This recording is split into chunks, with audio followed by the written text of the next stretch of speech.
Hello जय हिंद दोस्तों, वंदे मातरम। स्वागत है आप सभी का सत्या एक्सीलेंट यूट्यूब चैनल पे। दोस्तों डेली की तरह यहाँ पर लेके आ चुका हूँ आपके लिए इलेक्ट्रीशियन थ्योरी के कुछ ऑब्जेक्टिव टाइप क्वेश्चन जो कि आईटीआई इलेक्ट्रीशियन में बार बार क्वेश्चन पूछे जाते हैं।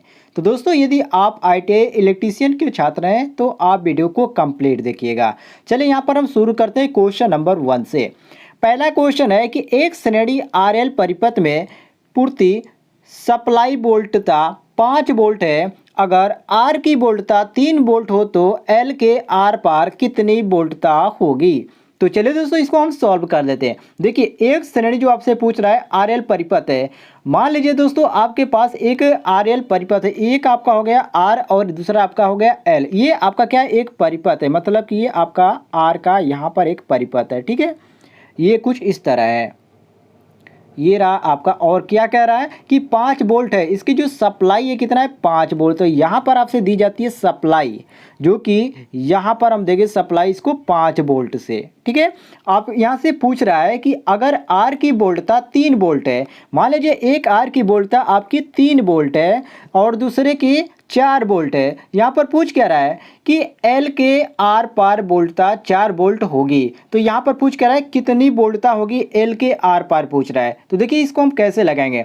यहाँ पर जो आपका दिया गया है 5 वोल्ट, ये आपका पहले तो आप जान लीजिए ये आपका वी एस का मान दिया गया। ठीक है, और यहाँ पर जो आपका दिया गया 4 वोल्ट है आपका वी एल का मान है, और ये आपका दिया गया वी आर का मान है 3 वोल्ट। तो इसको आप ध्यान रखिएगा। और इसी के संबंध में हमारा एक सूत्र है जो होता है वी एस बराबर अंडर रूट वी आर के स्क्वायर प्लस वी एल का स्क्वायर होता है। ठीक है, इसको ध्यान रखिएगा, बहुत ही इंपॉर्टेंट क्वेश्चन है। मतलब कि वी यहाँ पर होता है सूत्र हमारा वी एस बराबर under root V R plus V L square. ठीक है, ये हमारा सूत्र होता है। अब चलिए इसको हम लगाते हैं। पहले यहाँ पर सूत्र लिख देता हूँ ऊपर, उसके अनुसार हम लगाएंगे ताकि आपको भी कोई भी कन्फ्यूजन नहीं होगा। ये हो गया हमारा वी एस बराबर अंडर रूट वी आर के स्क्वायर प्लस वी एल के स्क्वायर, ये हो गया हमारा सूत्र। अब दोस्तों देखिए यहाँ पर वी एस का मान हमारा कितना दिया गया है, तो वी एस का मान हमारा यहाँ पर नहीं दिया गया है।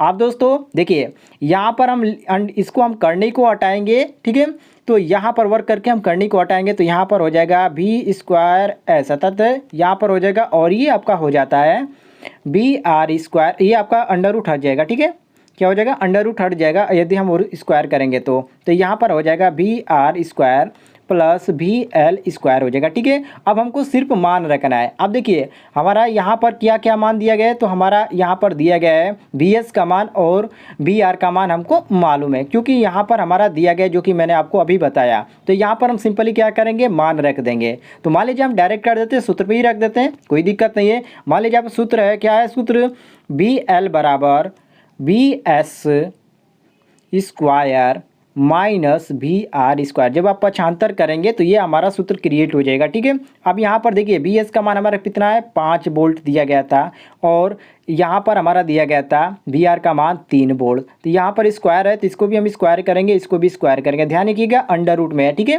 तो ये हमारा हो जाएगा 5 का 25 हो जाएगा, और 3 का कितना हो जाएगा, ये हमारा 9 हो जाएगा। कितना हो जाएगा दोस्तों, ये आपका स्क्वायर है 9 हो जाएगा। ठीक है, आप देखिए 25 माइनस 9, तो ये आपका 25 माइनस 9 हो जाएगा 16। मतलब कि वी एल बराबर हमारा हो जाएगा, ये आपका वी एल बराबर हो जाएगा अंडर रूट 16। अब यहाँ पर देखिए 16 को हम क्या लिख सकते हैं, 4 लिख सकते हैं। अब ये 4 क्या है, 4 वोल्ट है। तो यहाँ पर जो हमारा सही आ जाता है वो हमारा ऑप्शन नंबर कौन सा सही हो जाता है, तो ऑप्शन नंबर यहाँ पर डी हमारा बिल्कुल करेक्ट आंसर हो जाता है, 4 वोल्ट। क्लियर होगा दोस्तों। चलिए आगे बढ़ते हैं हम क्वेश्चन नंबर 2 पे। क्वेश्चन नंबर 2 है कि घरों में प्रयुक्त होने वाली विद्युत सप्लाई एसी का कौन सा मान होती है, औसत मान या मध्य मान या आरएमएस मान या डीसी मान। तो दोस्तों देखिए घरों में जो प्रयुक्त होने वाली जो विद्युत सप्लाई होती है वो आपका एसी का आरएस मान होती है, जो कि आपका सूत्र होता है आई आर एम एस बराबर I max upon under root 2 होता है, या इसका एक वी मैक्स का बराबर सूत्र होता है। तो वी मैक्स बराबर होता है V max upon under root 2, अर्थात यहाँ पर वी आर एम एस बराबर V max upon under root 2 हो जाता है। तो यहाँ पर क्वेश्चन के अनुसार हमारा सही हो जाता है option number C R M S. तो यहाँ पर सी ऑप्शन हमारा बिल्कुल करेक्ट हो जाएगा। आगे बढ़ते हैं हम क्वेश्चन नंबर 3 पे। क्वेश्चन नंबर 3 है दोस्तों यहाँ पर देख सकते हैं आप कि शक्ति गुणांक की अधिकतम सीमा क्या है, 0.5 अर्थात 0.5 या 1 या 1.5 या 2.0। तो देखिए दोस्तों, शक्ति गुणांक की जो अधिकतम सीमा इकाई होती है वो आपकी 1 होती है, और प्रतिरोध जो होता है इसकी परिपथ का शक्ति गुणांक भी क्या होती है, 1 ही होती है। तो हम कह सकते हैं कि डीसी परिपथ में भी शक्ति गुणांक का मान क्या होगा, 1 ही होगा। तो यहाँ पर क्वेश्चन के अनुसार हमारा सही हो जाएगा ऑप्शन नंबर बी, बिल्कुल करेक्ट आंसर। क्लियर होगा दोस्तों। आगे बढ़ते हैं हम क्वेश्चन नंबर 4 पे।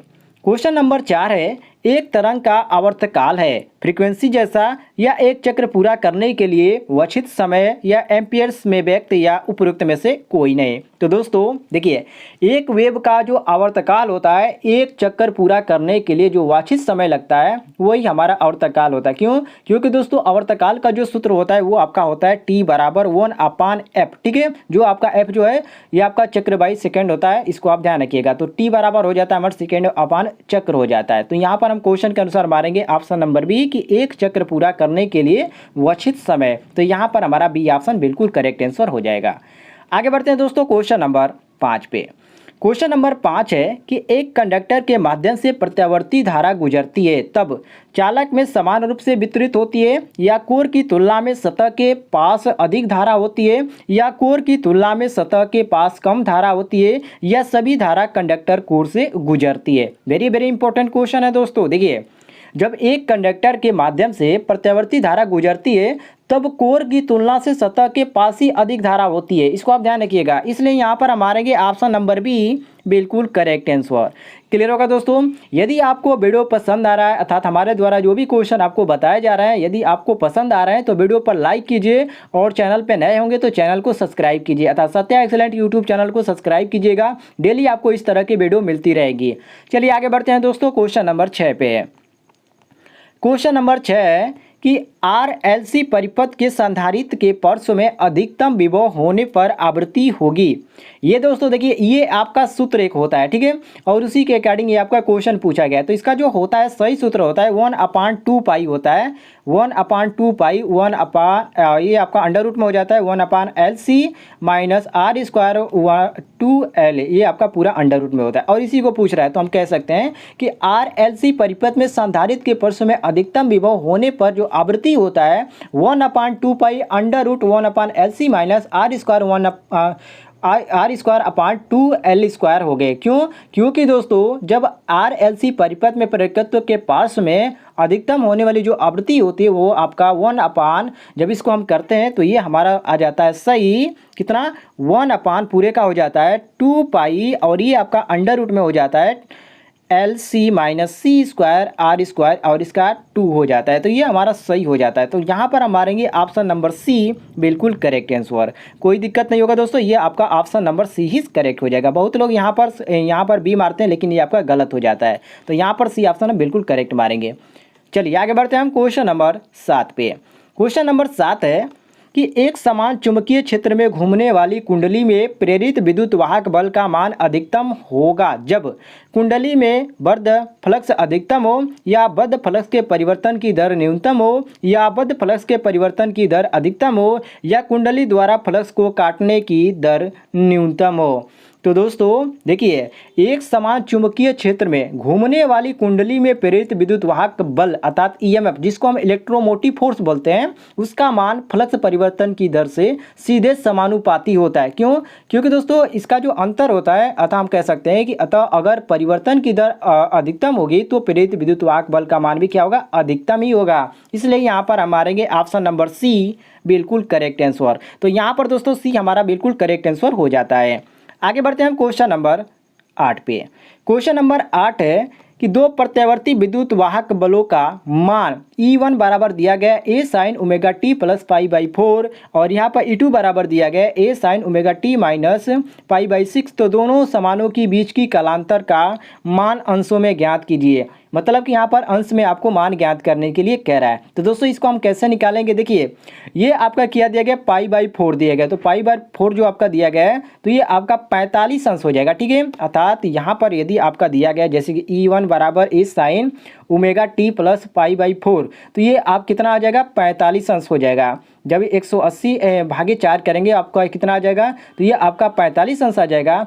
और जो आपका E2 दिया गया है π/6, ठीक है, तो ये आपका कितना आ जाएगा, जब आपका 180 में 6 से भाग देंगे तो ये आपका 30 हो जाएगा। तो यहाँ पर जो हमारा कुल कालांतर हो जाता है, इसमें आपका 45 हो गया और इसमें आपका 30 हो गया। तो इसको हम दोनों को जोड़ देंगे तो 45 + 30 बराबर कितना हो गया दोस्तों, ये हमारा 75 हो जाता है। और यही हमारा 75 क्या हो जाता है, कालांतर आ जाता है। तो यहाँ पर जो हमारा सही दिया गया है आंसर, वो हमारा ऑप्शन नंबर ए दिया गया है, बिल्कुल करेक्ट आंसर, अर्थात ए ऑप्शन हमारा बिल्कुल करेक्ट आंसर हो जाएगा।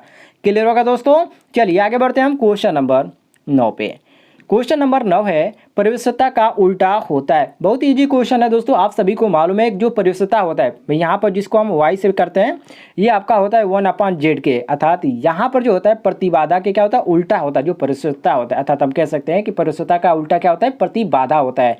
तो यहाँ पर हमारा सही हो जाता है ऑप्शन नंबर डी, बिल्कुल करेक्ट आंसर। क्लियर हो गया दोस्तों। आगे बढ़ते हैं हम क्वेश्चन नंबर 10 पे। क्वेश्चन नंबर 10 है, प्रत्यावर्ती धारा में कौन सा संबंध सही है, वर्ग माध्य मूल बराबर औसत मान या वर्ग माध्य मूल बराबर 2√2/2 दिया गया औसत मान, या सी ऑप्शन दिया गया वर्ग माध्य मूल बराबर π/2√2 यहाँ पर दिया गया औसत मान, या उपयुक्त में से कोई नहीं। तो दोस्तों देखिए, धारा का जो वर्ग माध्य मूल मान होता है वो आपका IRMS होता है, और धारा का जो औसत मान होता है वो आपका I एवरेज होता है, और धारा का जो अधिकतम मान को यहाँ पर डिनोट किया जाता है वो आपका IM से किया जाता है, ठीक है। और चूंकि आप सभी को मालूम है दोस्तों कि जो आपका होता है क्या, IRMS बराबर IM/√2 होता है। तो इसको हम I एवरेज में कर देते हैं, तो इसका हो जाएगा I एवरेज, तो ये आपका 2IM/π हो जाएगा। तो IM बराबर I एवरेज गुणे यहाँ पर √2, ये आपका समीकरण 1 हो जाएगा। तो इस तरह आप करेंगे, समीकरण नंबर 2 यहाँ पर निकालेंगे IM π/2 एवरेज, यहाँ पर जो बन जाएगा आपका समीकरण नंबर 2। तो दोनों का आप समीकरण 1 और समीकरण 2 से करेंगे तो आपका जो सही क्रिएट होगा वो आपका हो जाएगा IRMS बराबर π/2 हो जाएगा I एवरेज, ठीक है। तो इसी को आपसे पूछ रहा है, तो यहाँ पर हमारा जो सही हो जाता है बिल्कुल करेक्ट आंसर, वो आपका ऑप्शन नंबर यहाँ पर सी हो जाता है कि वर्ग माध्य मूल बराबर π/2 औसत मान हो जाएगा। तो यहाँ पर हमारा सी ऑप्शन बिल्कुल करेक्ट आंसर हो जाएगा। क्लियर होगा दोस्तों। आगे बढ़ते हैं हम क्वेश्चन नंबर 11 पे। कह रहा है क्वेश्चन कि शुद्ध प्रतिरोधी परिपथ में शक्ति गुणांक का मान होता है इकाई, शून्य, अनंत या आधा। तो दोस्तों शुद्ध प्रतिरोधी परिपथ का में जो शक्ति गुणांक का जो मान होता है वो आपका इकाई होता है। क्या होता है, इकाई होता है। तो यहाँ पर हमारा सही हो जाता है ऑप्शन नंबर ए, बिल्कुल करेक्ट आंसर। क्लियर होगा दोस्तों। आगे बढ़ते हैं क्वेश्चन नंबर 12 पे। कह रहा है क्वेश्चन कि शुद्ध धारितीय परिपथ में धारा की सापेक्ष वोल्टता का मान होता है 0 अंश या 90 अंश अग्रगामी या 90 अंश पश्चगामी या उपयुक्त में से कोई नहीं। तो दोस्तों शुद्ध जो धारितीय जो परिपथ होता है उसमें धारा की सापेक्ष वोल्टता का जो मान होता है वो 90 अंश क्या होता है, पश्चगामी होता है। तो यहाँ पर हमारा सही हो जाता है ऑप्शन नंबर सी, बिल्कुल करेक्ट आंसर। तो सी ऑप्शन यहाँ पर हम बिल्कुल करेक्ट मारेंगे। आगे बढ़ते हैं हम क्वेश्चन नंबर 13 पे। कह रहा है क्वेश्चन कि स्टार कनेक्टेड 3 कलीय एसी परिपथ में क्या होता है, लाइन धारा वोल्टेज के बराबर है या फेज धारा लाइन धारा के 3 गुना है, या फेज धारा लाइन धारा के बराबर है, या लाइन धारा फेज धारा के 3 गुना बराबर है। वेरी वेरी इंपॉर्टेंट क्वेश्चन है दोस्तों। देखिए जब यहाँ पर दिया गया है तो हम कह सकते हैं कि जब आपका कनेक्टेड अर्थात स्टार कनेक्टेड 3 कलीय एसी परिपथ में फेज जो धारा होती है वो लाइन धारा की क्या होती है, बराबर होती है। तो यहाँ पर हम मारेंगे ऑप्शन नंबर सी, बिल्कुल करेक्ट आंसर। क्लियर हो गया दोस्तों। आगे बढ़ते हैं हम क्वेश्चन नंबर 14 पे। ये देखिए दोस्तों, ये पर थोड़ा सा सवाल है, इसको ध्यान से देखिएगा। दिया गया क्वेश्चन कि एक प्रत्यावर्ती धारा आई, यहाँ पर दिया गया 100 साइन 314 TA के द्वारा दी गई है, इसका औसत मान खाली स्थान होगा। इसको देखिए कैसे लगाएंगे आप। यहाँ पर देखिए आपसे पूछ क्या रहा है, औसत मान पूछ रहा है, मतलब कि आई एवरेज का मान आपसे क्या कर रहा है, पूछ रहा है। तो यहाँ पर हमको दिया क्या है, आई बराबर दिया गया 100 साइन 314 TA दे दिया गया, ठीक है। तो यहाँ पर हम क्या करेंगे, किससे तुलना करेंगे, तो यहाँ पर हमारा एक सूत्र होता है आई बराबर होता है IM साइन ओमेगा टी से हम इसको क्या करेंगे, तुलना करेंगे। तो ये हमारा आ जाएगा IM बराबर 100 क्या हो जाएगा, ये एम्पियर में हो जाएगा, ठीक है। तो यहाँ हमारा सूत्र जो होता है आई एवरेज का, वो हमारा आई एवरेज का होता है A एवरेज। तो यहाँ पर 0.1 637 गुणे आई एम। तो ये हम आई एवरेज का निकालेंगे। यहाँ पर आई एम का मान हमारा कितना दिया गया, 100 दिया गया, यहाँ पर आप देख सकते हैं। तो यहाँ पर हमारा सही हो जाएगा, यहाँ पर आई एवरेज बराबर हो जाएगा आपका, ये आपका 63.7 हो जाएगा। ठीक है, यहाँ पर 100 दिया गया तो यहाँ पर 1 दशमलव इधर हो जाएगा। तो यहाँ पर हमारा 63.7 आ जाएगा, जो कि ऑप्शन में हमारा दिया गया 63.7 एम्पियर, ऑप्शन नंबर डी। तो यहाँ पर हम मारेंगे ऑप्शन नंबर डी, बिल्कुल करेक्ट आंसर। क्लियर होगा दोस्तों। चलिए हम आगे बढ़ते हैं नेक्स्ट क्वेश्चन पर। नेक्स्ट क्वेश्चन बहुत ही इंपॉर्टेंट क्वेश्चन है दोस्तों। आगे बढ़ते हैं हम क्वेश्चन नंबर 15 पे। कह रहा है क्वेश्चन कि एक तीन कला प्रणाली में जिस क्रम में वोल्टता अपने अधिकतम धात्व मान के प्राप्त करता है उसे खाली स्थान कहा जाता है। क्या कहा जाता है? तो देखो दोस्तों, तीन कला जो होते हैं प्रणाली अर्थात थ्री फेज जो सिस्टम होता है उसमें जिस क्रम में वोल्टता अपना अधिकतम धनात्मक मान को प्राप्त करता है उसे ही हम कला अनुक्रम अर्थात फेज सीक्वेंस कहते हैं। तो यहाँ पर हमारा सही हो जाता है ऑप्शन नंबर ए अर्थात कला अनुक्रम। तो ऑप्शन नंबर ए यहाँ पर हम बिल्कुल करेक्ट मारेंगे। तो दोस्तों ये थी आज की कुछ 15 इंपॉर्टेंट क्वेश्चन। उम्मीद है आपको पसंद आई होगी। पसंद आई तो वीडियो पर लाइक कीजिएगा और अपने दोस्तों के साथ शेयर भी कीजिएगा। मिलते हैं दोस्तों नेक्स्ट वीडियो में, तब तक के लिए जय हिंद, वंदे मातरम।